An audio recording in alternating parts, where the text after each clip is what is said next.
Herkese merhaba, ben Şenol.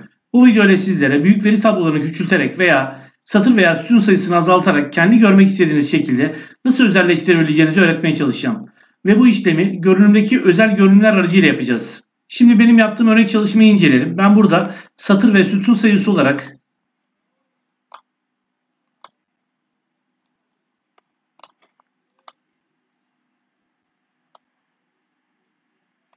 büyük bir veri tablosunu kendi görmek istediğim şekilde özelleştirdim. Bunun için görünüme geliyorum.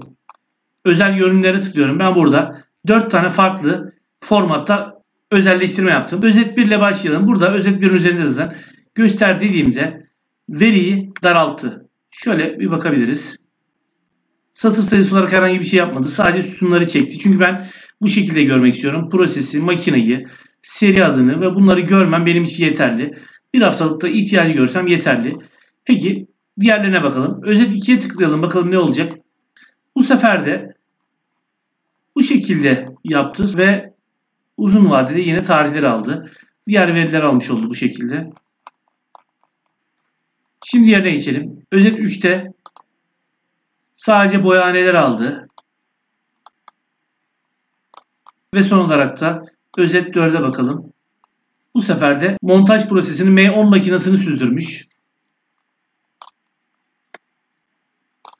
Tekrar özet 1'e giriyorum. Şunları aç. Şimdi yapım aşamasına geçelim. Bunun için buraya alıyorum. Kopyalıyorum. Sayfa 2'de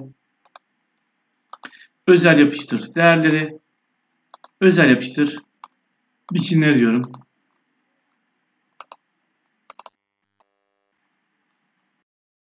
Şimdi bize böyle bir veri geldi. Satır ve sütun sayısı çok fazla. Ve biz bununla çalışacağız. Ancak bu şekilde olduğu için kontrolü zor oluyor. Bu yüzden de yapacağımız işlem şu olacak. Görmek istemediğimiz alanları gizleyeceğiz.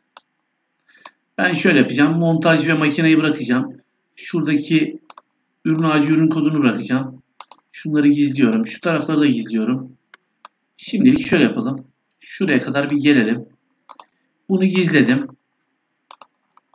Böyle olmasını istiyorum. Şuraya giriyorum. Görünüme. Özel görünümlerden buraya ekle diyorum. Ben şimdiye kadar özet 4 dedim. Şimdi bundan sonrası için özet 5 diyeceğim. Siz özet 1 ile başlayabilirsiniz. Özet 5 diyorum.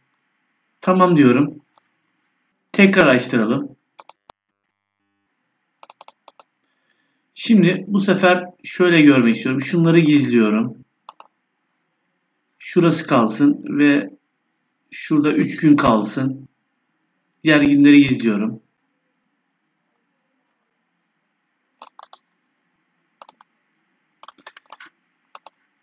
Yine özet görünümlerden ekle diyorum.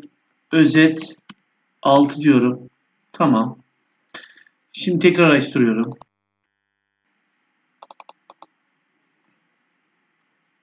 Bu sefer filtre uygulayacağım. Filtre diyorum ve buradan enjeksiyonu seçeceğim. Buradan da E20'yi görmek istiyorum diyorum. Şurayı gizleyelim. Şöyle yapalım hatta. Şurayı gizleyelim. Şöyle kalsın.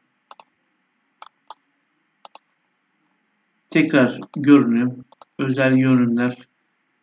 Ekle. Özet 7 diyorum.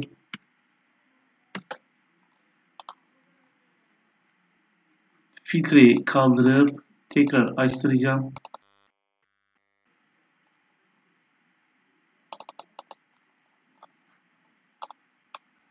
Şimdi şöyle yapalım. Şuradan şurayı gizleyelim. Anlaşılması açısından çok az bir veri bırakacağım.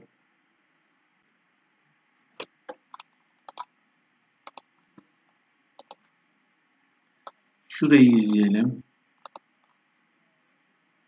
Şöyle yapalım.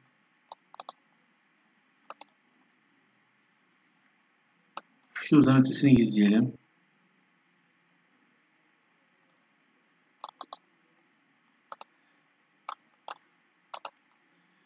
Buna da görünümden özel görünümler 8 diyeceğim. Özet 8 diyorum. Herhalde şimdilik bu kadar yeterli. Örneklerimizi daha da çoğaltabiliriz. Şayet büyük veri tablolarında çok sık çalışıyorsak bu şekilde özelleştirme yöntemini uygulamak işimizi kolaylaştıracaktır. Şimdi bakalım nasıl çalışıyor. Sırasıyla ben 5'ten itibaren alıyorum. Göster diyorum. 6'ya bakalım.